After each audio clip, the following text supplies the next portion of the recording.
Porque estás asistiendo, que estamos en una serie que se llama Avivamiento, una serie que estamos desde que comenzamos la iglesia, y Avivamiento habla de un despertar en la humanidad, en los corazones, en las personas, y nosotros nos enfocamos en nuestra ciudad, sea Barcelona, Rubí, Sant Boi, Santa Coloma, Tarrasa, Sabadell, cualquier ámbito, Mollet, cualquier ámbito que está en esta corona, en esta área metropolitana, y hablábamos de ese avivamiento, y cierto que es algo soberano, que viene de parte de Dios, pero a la vez es algo que de alguna manera por lo que podemos clamar, y creemos que hay una necesidad de avivamiento en este lugar.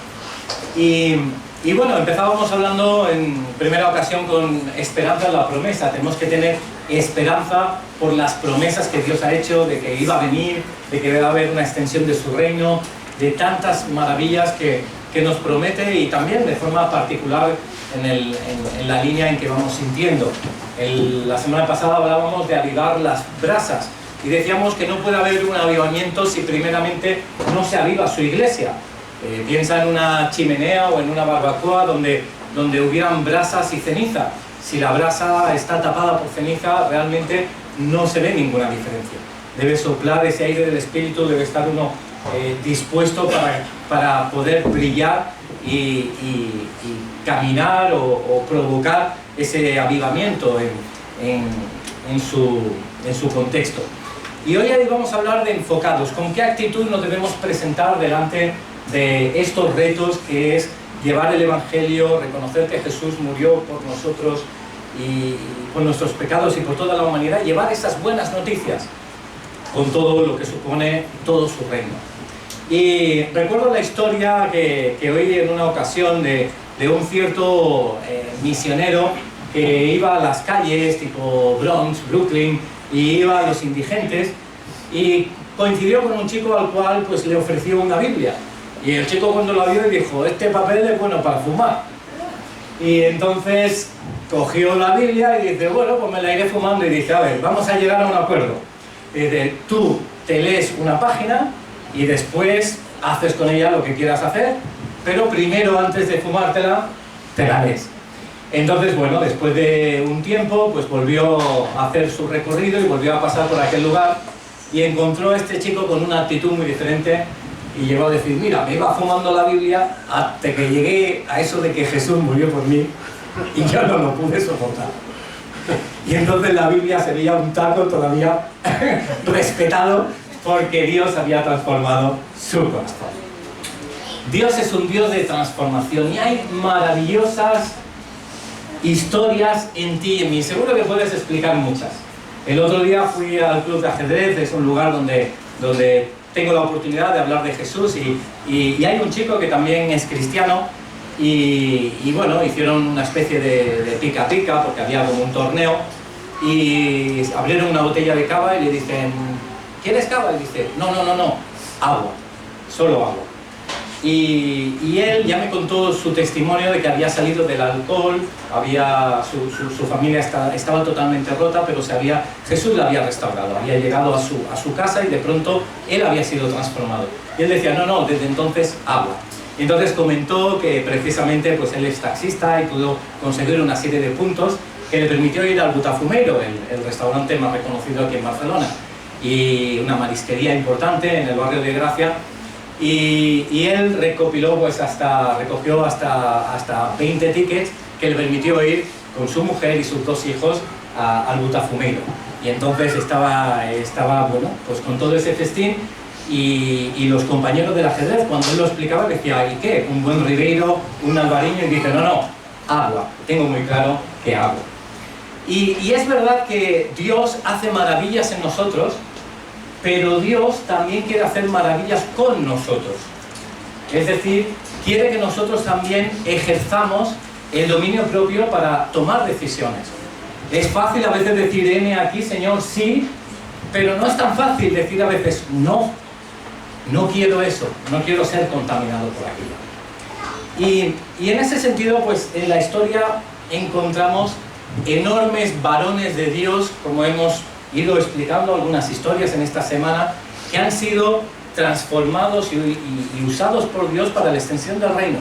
Y si conocemos sus historias, algunas de ellas pues venían de un mundo pues más hostil o de pecado, y Dios los usó cuando ellos dijeron heme aquí.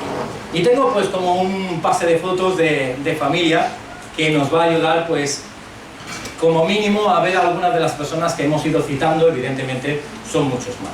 Por ejemplo, Martín Lutero, cuando clava en la puerta de esa parroquia, clava las 90 tesis que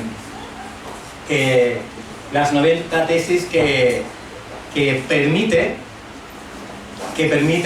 decir qué escribe la palabra de Dios, qué dice la palabra de Dios. Y iba en contra de algunos usos que estaba haciendo en su momento la Iglesia Católica. Y vino después un avivamiento. Hablábamos también del pietismo, como Spencer decía, podemos ser prácticamente perfectos con la actuación del Espíritu Santo en nuestras vidas, dándole simplemente cabida. Y esa línea perfecta que trazó, pues permitía que las personas se motivaran a hacer lo correcto.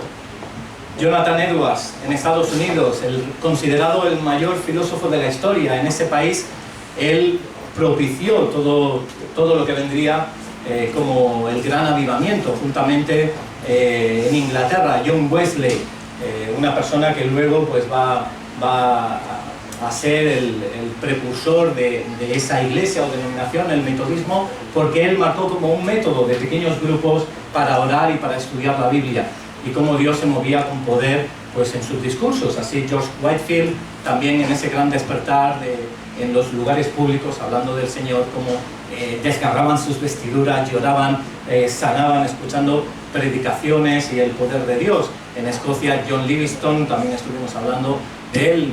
El Ejército de Salvación, también una denominación la cual pues Dios usó poderosamente también en el avivamiento en algunos países. A principios del siglo XX, Finney en Estados Unidos, el cual pues no solo hubo un avivamiento importante, sino que trazó quizás las características. Hay algunos libros del cual es autor, que habla de las características del avivamiento.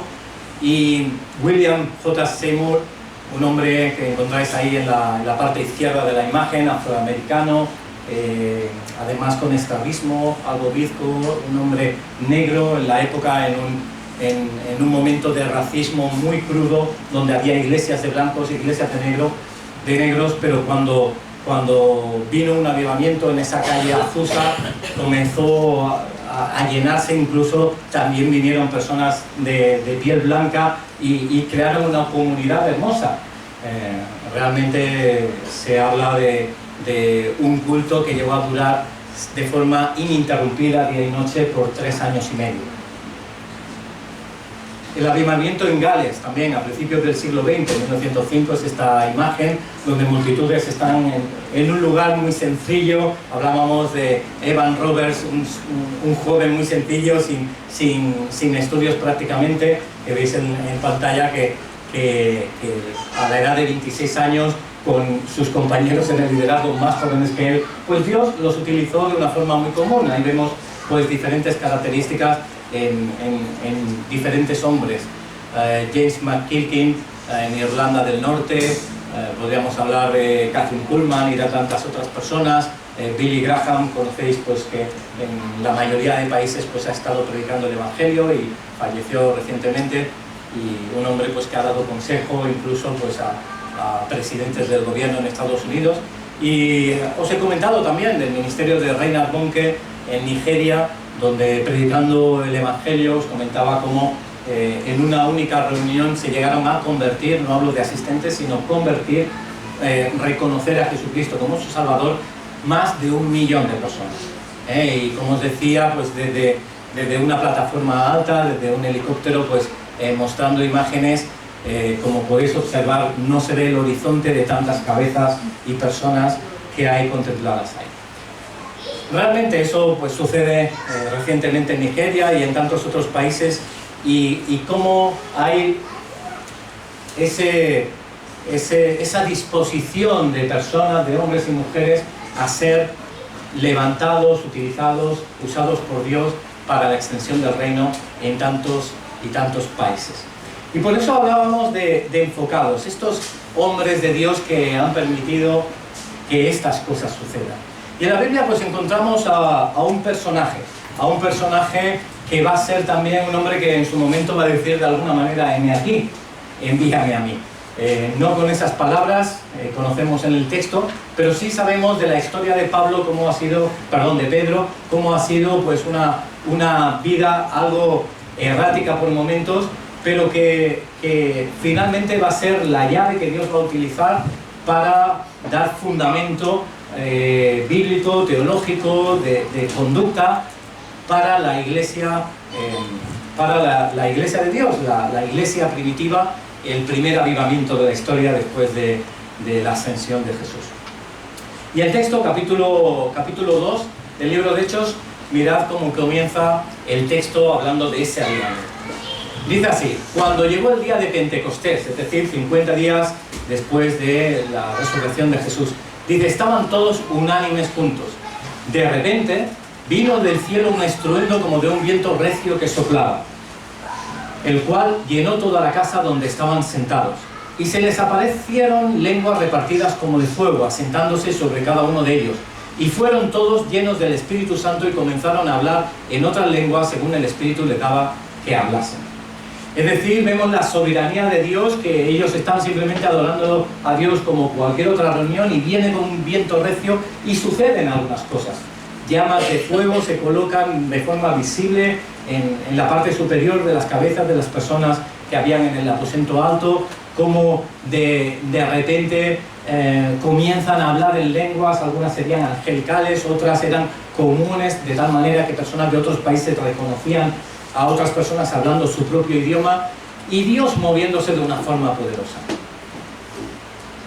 El texto es más extenso, lo podéis cotejar en casa, pero más adelante, si hacemos un pequeño salto, encontramos en el versículo 12, capítulo 2, dice, y estaban.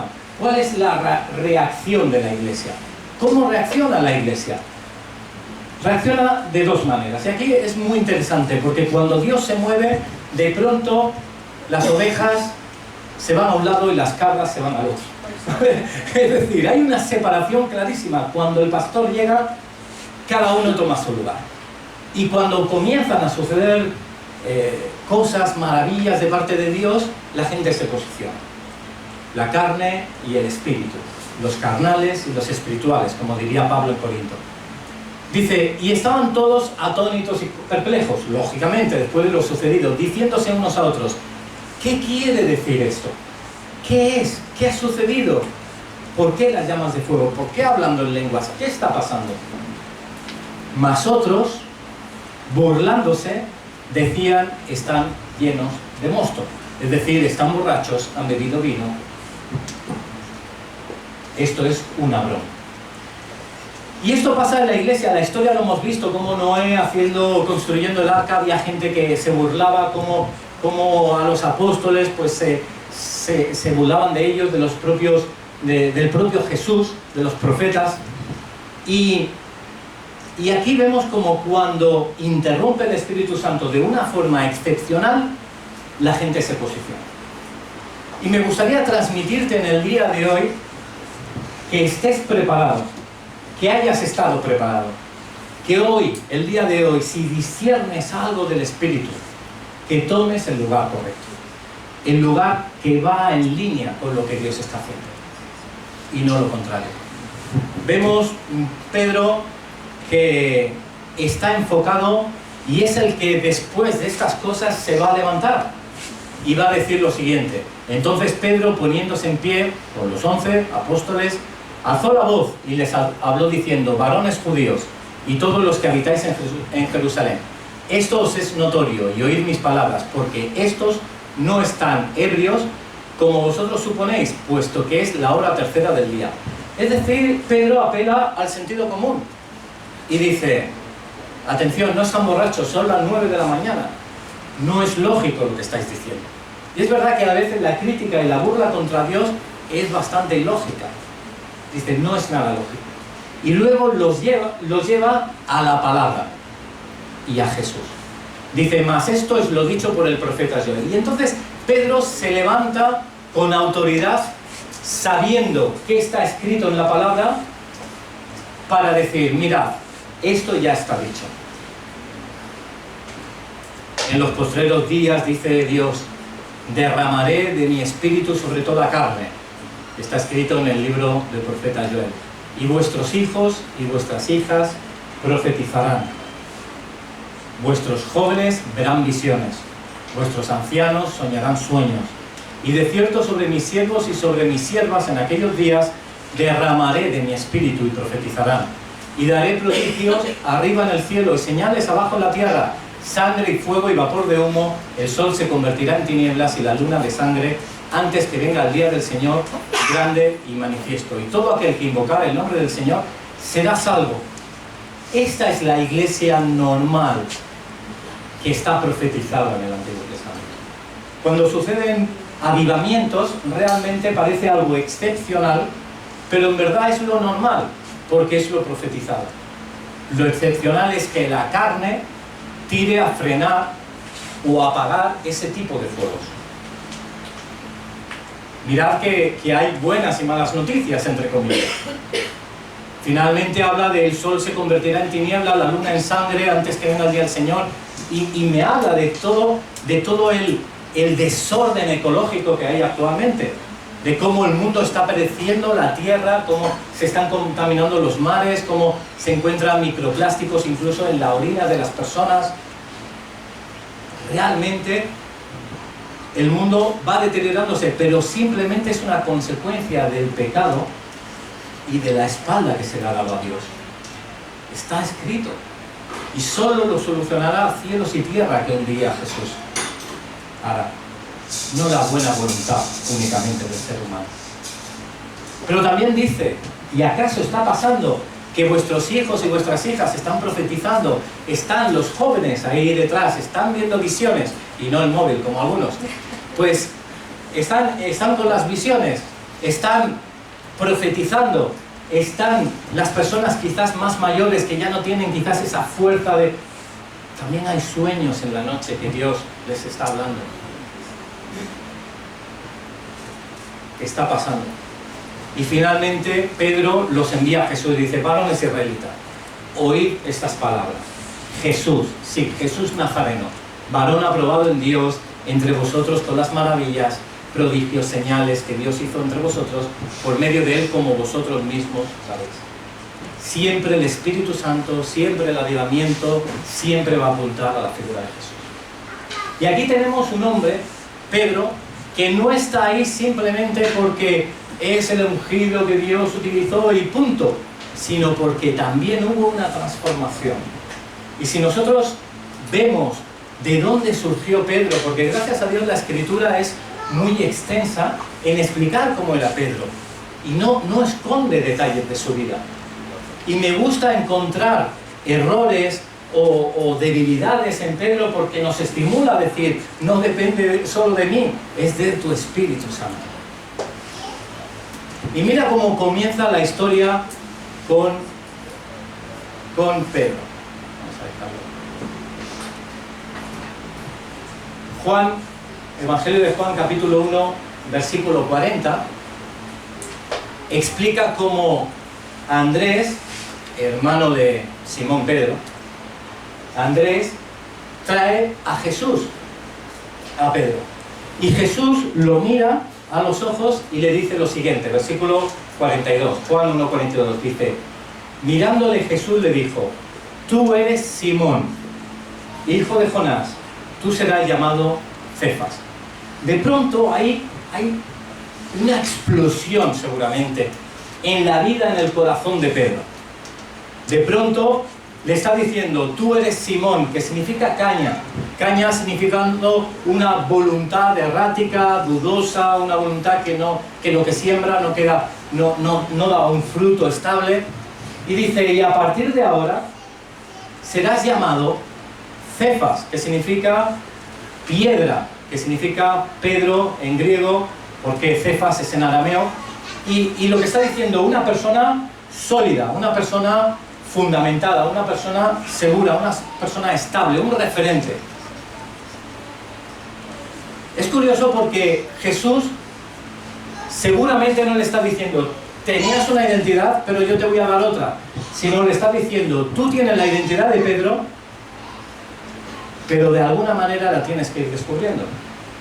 Porque Dios, desde antes de la fundación del mundo, no lo destinó a ser una caña, lo destinó a ser Pedro, a estar lleno del Espíritu Santo, a ser una roca y una columna.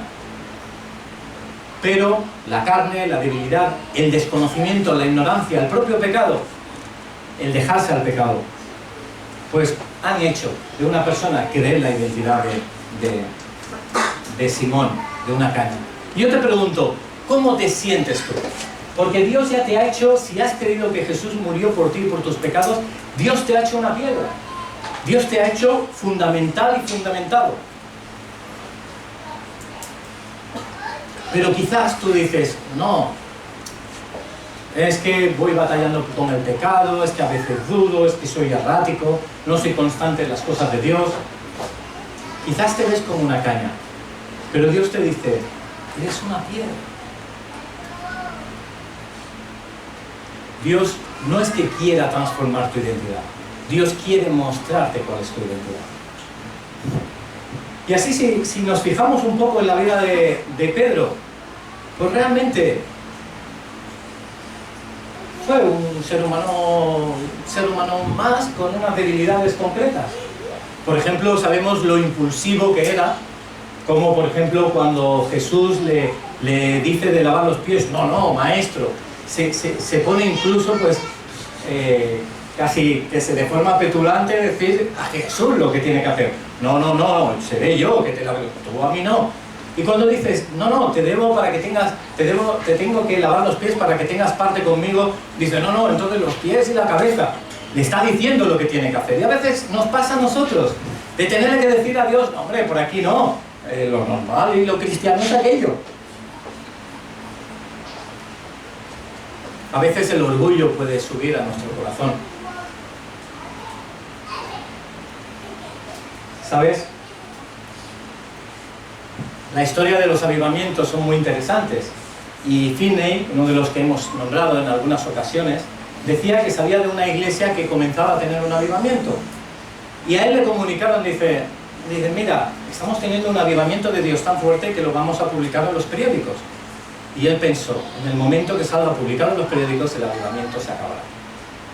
Porque cuando uno se enorgullece de lo que está haciendo en el Señor, ya deja de existir. Porque debemos estar enfocados en Él y no en nosotros. Y así es como se produjo. Cuando salió la noticia, ese avivamiento desapareció y ya no hubo más. William Seymour, que hemos mostrado, este señor afroamericano, él normalmente en esas reuniones, él tomaba un lugar muy discreto y cuando quería salir al púlpito porque había sentido una palabra del Señor o quería compartir algo, salía con una caja de cartón que le tapaba la cara. Se la ponía en la cabeza, con dos agujeritos, y comenzaba a hablar. Porque él pretendía que la gente no se fijara en el hombre, sino se fijara en Dios. Solo con la humildad va a abrir camino para que el Espíritu Santo obre con poder. Y doy gracias a Dios porque sinceramente en mi espíritu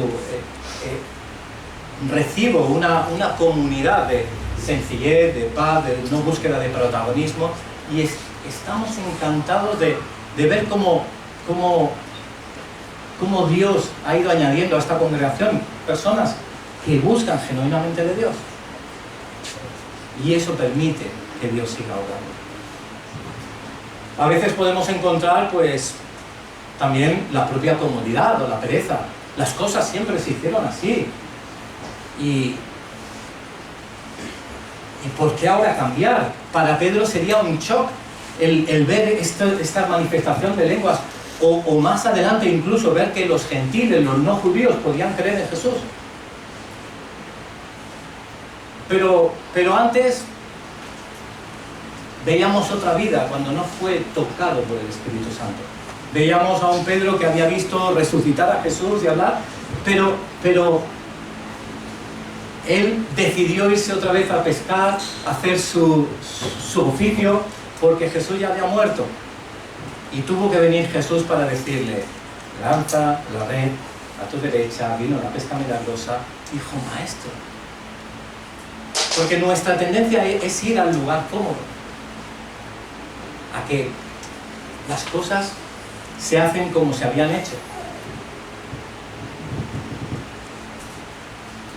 Dice la historia que los avivamientos siempre han comenzado con personas laicas o personas de no mucha relevancia dentro de la jerarquía eclesial, porque los grandes líderes ya están como acomodados y temen perder ese lugar.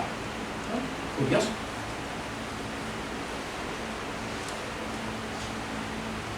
A veces la gente nos cuesta los cambios. Yo recuerdo en unos campamentos que Dios se movió de una forma muy poderosa, la cual orabas por personas y simplemente sin ningún contacto físico pues caían al suelo y pasaban cosas. No sé, el Espíritu quiso hacer lo que quiso hacer en su momento. Y realmente lo importante no es que caigan o no caigan, si están de pie o si están sentados y oras por ellos y se ponen de pie, es más irrelevante. Porque esto es como si vas al Camp Nou y cómo reacciona la gente ante un gol de su equipo favorito. Pues unos se pondrán de rodillas, los otros aplaudirán, los otros tomarán nota en su libreta de apuntes y cada uno lo gestiona de una manera.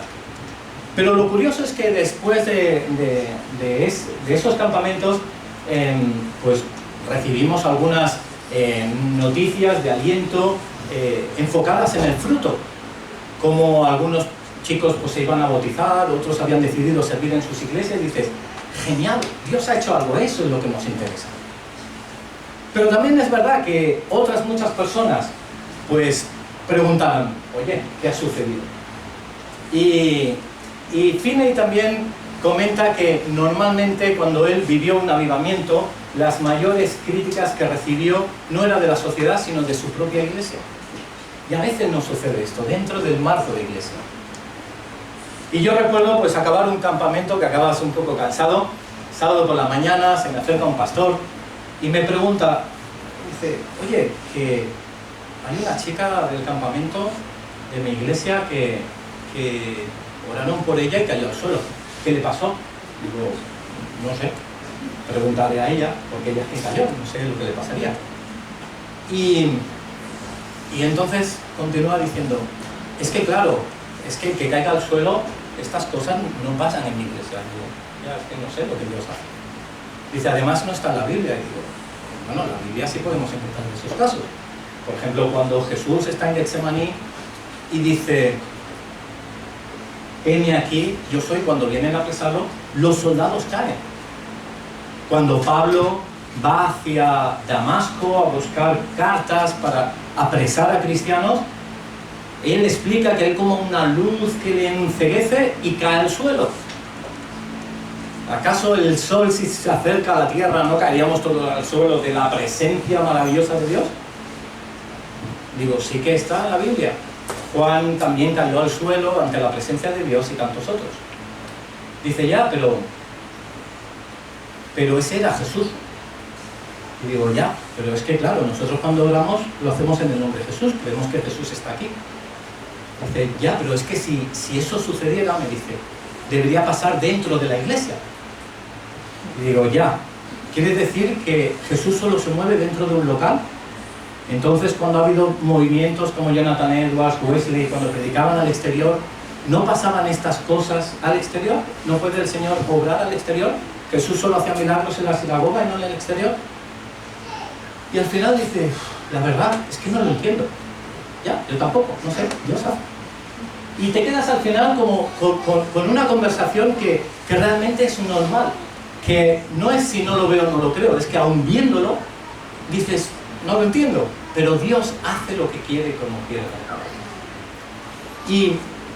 Y Pedro, pues era una persona pues que acomodada, a veces incluso mirando por sí mismo. Encontramos en el momento que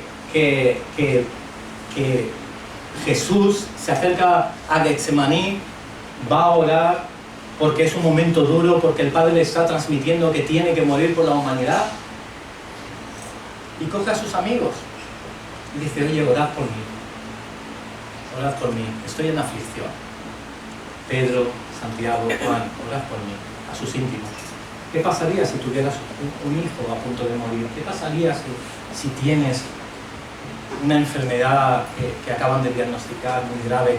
¿Qué pasaría si estás con graves problemas en el trabajo? Buscas a tus amigos que ven por ti. Y al salir los encuentra ¿cómo? Durmiendo, descansados, relajados, no entendiendo, no aferrándose a lo que realmente estaba sucediendo. Esto es lo que pasa con Pedro. Un hombre más, con unas tendencias seguramente pues, de ambición, de egoísmo, hasta de envidia quizás. Encontramos como hubo un momento que en otra de las historias que se cuenta, la podemos encontrar en el Evangelio de Juan, capítulo 21, versículo 18.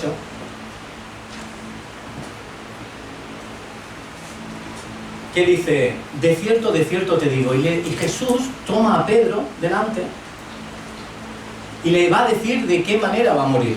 Y le dice, mira, cuando eras más joven te ceñías e ibas a donde querías, mas cuando ya seas viejo extenderás tus manos y te ceñirá otro y te llevará a donde no quieras. Y ciertamente 30 años después, año 65 aproximadamente, va a ser Pedro crucificado en Roma. Va a ser atado, va a ser latigado. Él incluso va a decidir ser crucificado al revés para no tener la dicha de morir como su maestro.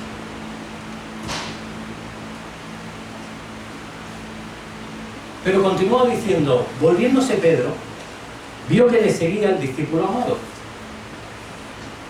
que es Juan, el mismo que en la cena se había recostado al lado de él y le había dicho, Señor, ¿quién es el que te ha de entregar? Cuando Pedro le vio, dijo a Jesús, Señor, ¿y qué de este? Dios le está diciendo, Jesús le está diciendo cómo va a morir y ya va, bueno, ¿y ese qué? Señor, ¿y ese? A ver, explica, ¿y ese cómo va a morir? Y somos un poco así, ¿no? De, uy, a mí me pasa eso, pero ¿y ese? O aquel tiene, Dios lo usa mucho, ¿y por qué no a mí? Y somos un poco así, ¿no? Dice, Jesús le dijo, si quiero que Él quede hasta que yo venga, ¿qué a ti? Sígueme tú. Es decir, ¿qué te dice a ti personalmente Jesús? Y cuando decimos que debemos estar enfocados es no estar enfocados en las otras personas, no estar enfocados en la murmuración, en uno mismo, en la pereza, en la envidia, en la ambición, sino estar enfocados.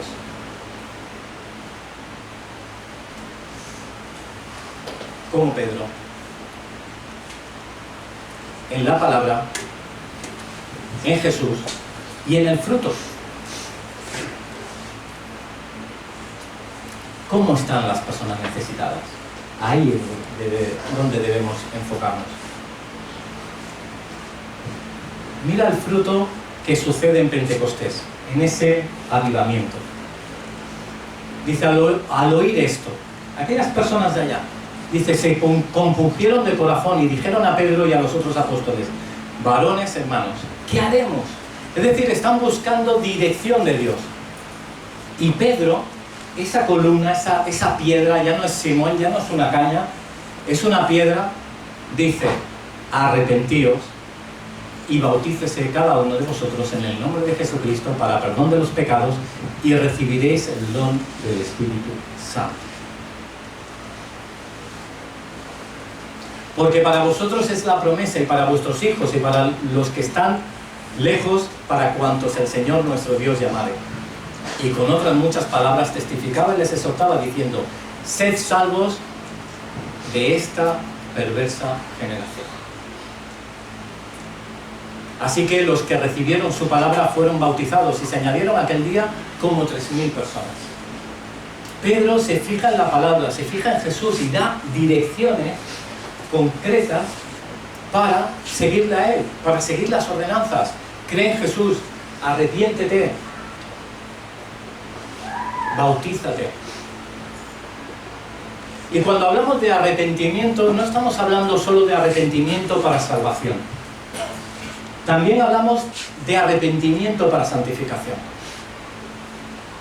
Porque sí, podemos preguntar aquí a muchas personas, ¿tú eres salvo?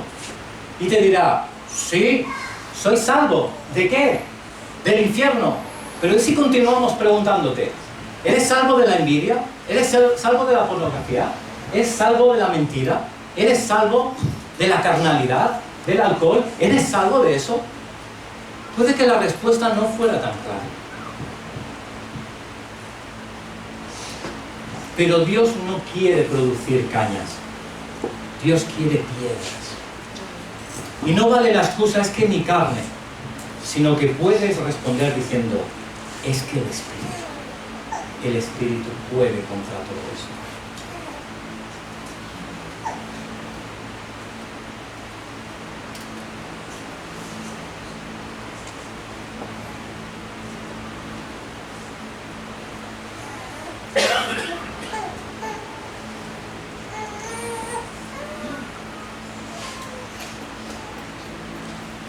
Tenemos una sociedad llena de personas excusadas. Pero Dios quiere una sociedad llena de personas comprometidas. No más excusas, comprometidas. Y así es como suceden cosas. Y en esto hay que mirar, ¿cuál fue el fruto? ¿Qué sucede? ¿Es correcto el camino? Mira el fruto. Por su fruto le conoceréis, dijo Jesús.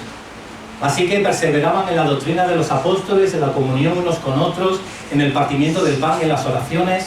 Perseveraban. La iglesia, la oración, ¿es tu gimnasio? ¿Es mi actividad de los domingos? ¿Es mi buen rollo? ¿Me hace sentir bien?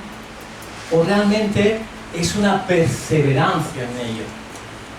Cuando se habla de la oración, Pablo no dice orad de 9 a 9:15, dice orad sin cesar. Es una vida de oración. La oración no es una actividad, es una forma de vida. Y sobrevino temor a toda persona.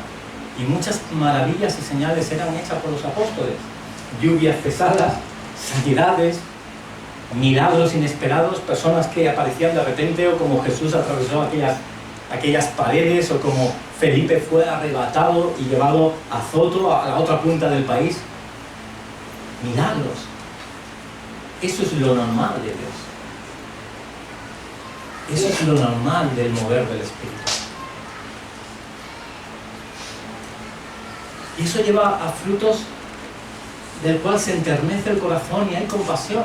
Fíjate que dice que todos los que habían creído estaban juntos y tenían en común todas las cosas. Y vendían incluso sus propiedades y sus bienes. Y los repartían a todos según la necesidad de cada uno. No es obra social, no es que es buena gente. No hay gente buena. Es el Espíritu obrando con poder. Perseverando unánimes cada día en el templo y partiendo el pan en las casas, comían juntos con alegría y sencillez de corazón, alabando a Dios y teniendo favor con todo el pueblo, y el Señor añadía a cada día a la iglesia los que habían de ser salvos. Eran reconocidos en su ciudad por sus obras. Les conoceréis. Y simplemente voy a acabar yendo a un libro. ¿Sabéis quién escribió? ¿Cuál fue el autor del libro de la Biblia que tiene como nombre Primera de Pedro? ¿Sí? ¿Lo tenemos claro? ¿Quién fue? Bien, Pedro. Primera de Pedro, Segunda de Pedro, lo escribió Pedro. Y Pedro, mira la transformación que Dios hizo en el reconocimiento de su identidad, que escribió unas cartas que están en el canon bíblico y que ahora son de estímulos para la iglesia. Y él acaba diciendo, en esos libros, no lo tengo, no sé qué. Primera de Pedro, versículos 1 y 2. Mirad cómo se presenta. No dice Simón Cañas, sino dice Pedro. Mi identidad. Apóstol de Jesucristo, es decir, enviado por Jesucristo.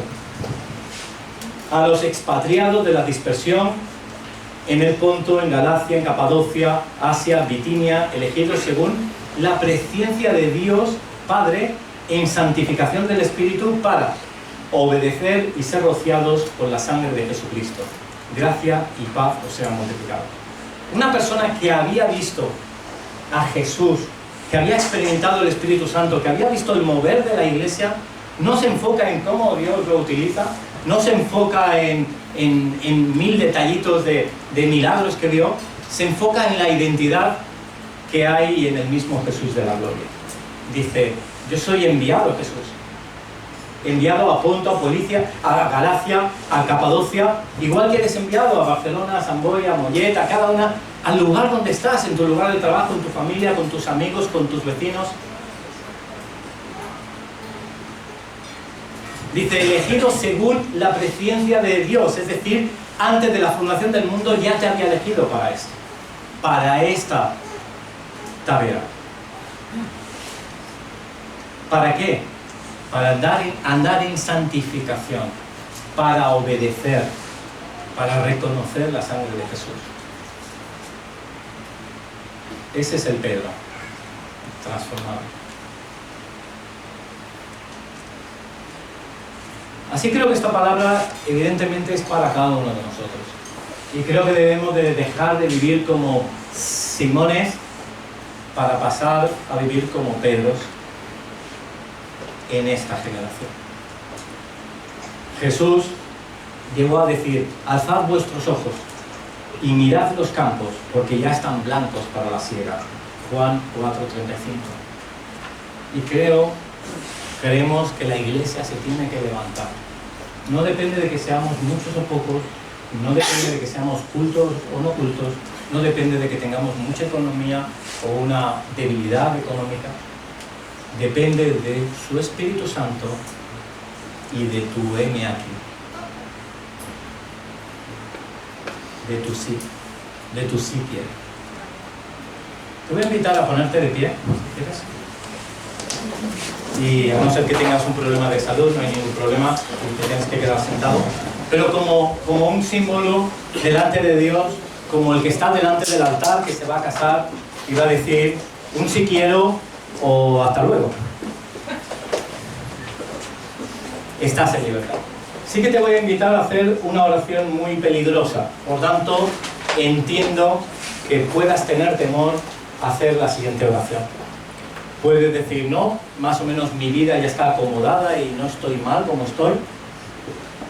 Pero puedes invitarle al Espíritu Santo a escuchar tus palabras. Un heme aquí, envíame a mí, lo quiero al 100%. Sin duda que pasarán cosas, pero sin duda también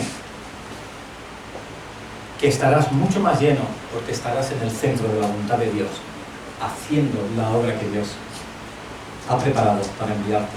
Porque las buenas obras están preparadas para que andemos en ellas, dice la palabra.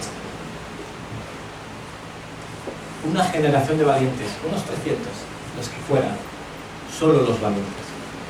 Entonces voy a dejar un momento que te pongas delante de Dios y puedes decirle, Señor, sigo como estoy, siendo caña y a veces piedra, o diciéndole, Señor, estoy harta, quiero subir un nivel, heme aquí, úsame a mí, al 100%, haz en mi vida lo que quieras.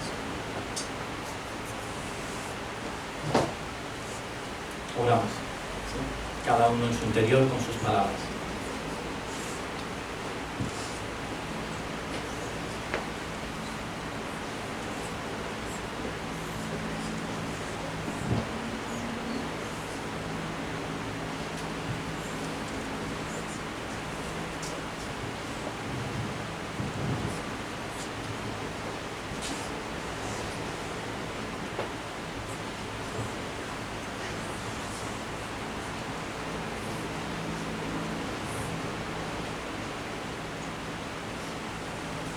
Espíritu Santo, Padre de la gloria, Jesús, tú escuchas la oración de cada uno. Y tú has escuchado a aquellos que han dicho, hemos dicho que sí. Señor, te decimos sí. Cortamos, Espíritu Santo, con las mentiras. Cortamos con las mentiras de este mundo. declaramos que Satanás no tiene ni parte, ni suerte, ni herencia con nosotros. Declaramos que te queremos seguir y te seguiremos hasta el fin del mundo, que tú lo eres todo para nosotros, que no queremos una doble vida ni con un pie aquí y otro allá, sino que queremos estar con los dos pies en el centro de tu voluntad. Que no es algo teórico para luego que la práctica sea otra. Te lo decimos de corazón. Queremos llevar el reino, queremos vivir el reino, queremos pensar como tú piensas, hacer como tú haces. No queremos tirar agua a las brasas encendidas. Queremos soplar contigo. Queremos que siga creciendo ese fuego. Heme aquí como tizón encendido delante de ti. Haz, tienes libertad, tienes mi permiso, tienes mi voluntad declarada. Haz conmigo lo que tú quieras. Que arda para que dé luz. En el nombre de Jesús. Amén.